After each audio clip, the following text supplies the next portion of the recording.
Hello बच्चों, let's read this question. The question से ए massless square loop of wire of resistance 10 ohm supporting a mass of 1 gram hang vertically with one of its sides in a uniform magnetic field of 10 to the power 3 Gauss directed towards in the shaded region. A DC voltage V is applied on the loop. For what value of V, the magnetic force will exactly balance the weight of the supporting mass of 1 gram. And given that if the side of the loop equal to 10 centimeter and G equal to 10 meter per second square, and our option is 1 by 10 volt and B 10 volt 100 volt, C 1 volt and D 10 volt. So the key concept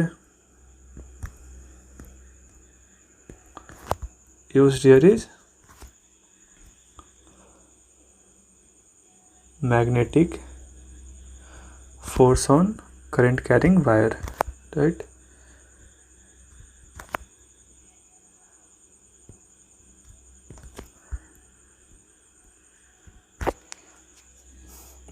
हम जानते हैं अगर कोई wire किसी magnetic field में रखा हुआ हो तो उस पर जो फोर्स लगती है, अगर ये मैग्नेटिक फील्ड में है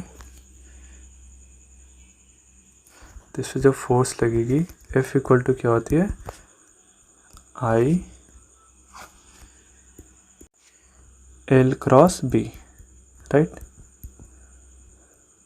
I L क्रॉस B. सो इस केस में क्या हो जाएगा, L cross B, that is इस डायरेक्शन में लगेगी फोर्स, राइट.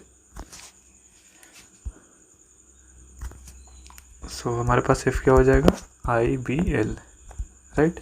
एंड क्वेश्चन में दे रखा है हमें कि रेजिस्टेंस कितना है 10 ओम एंड मैग्नेटिक फील्ड दे रखा है 10 power 3 Gauss and DC voltage applied V volt apply किया गया, राइट. सो इससे हम करंट निकाल सकते हैं, राइट, रेजिस्टेंस एंड वोल्टेज से. That is R equal to क्या, करंट इक्वल टू क्या हो जाएगा, I equal to V upon R, that is V volt है अपॉन R क्या हो जाएगा 10 ओम, राइट. सो हमारे पास ये करंट आ जाएगा. सो यहाँ से हमारे पास F इक्वल टू क्या हो जाएगा, V अपॉन 10 इंटू लेंथ क्या है, length 10 centimetre, that is 10 into 10 power -2 into हमारे पास मैग्नेटिक फील्ड दे रखा है, that is 10 power 3 gauss. So that is इतना gauss and we know 1 tesla equal to 10 power 4 gauss, right. So यहाँ से हम लिख सकते हैं 10 power 3 gauss equal to 1 upon 10 tesla, right.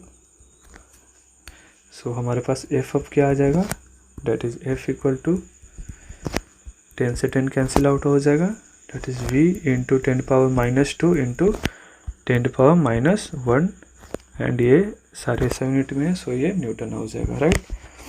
So यहाँ से हमारे पास ये इक्वेशन आ गया. सो हम लिख सकते हैं F equal to V into 10 power -3 newton. And now हमारे पास कुछ सिनेरियो ऐसा है कि ये हमारा पास सर्किट है, राइट, एंड इसका कुछ पोर्शन मैग्नेटिक फील्ड में है जिसके कारण से क्या हो रहा है, इस पर फोर्स लग रहा है एंड ये फोर्स सफिशिएंट है जो कि ये 1 ग्राम की मास जो हैंगे इसको बैलेंस करने में काफ़ी सफिशिएंट है, राइट.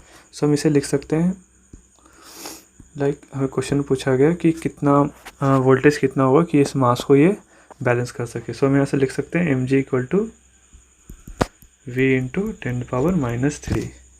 सो यहाँ से मास हमें पता है 1 ग्राम है, that is 1 upon 1000 into 10, right, equal to V into 10 power -3.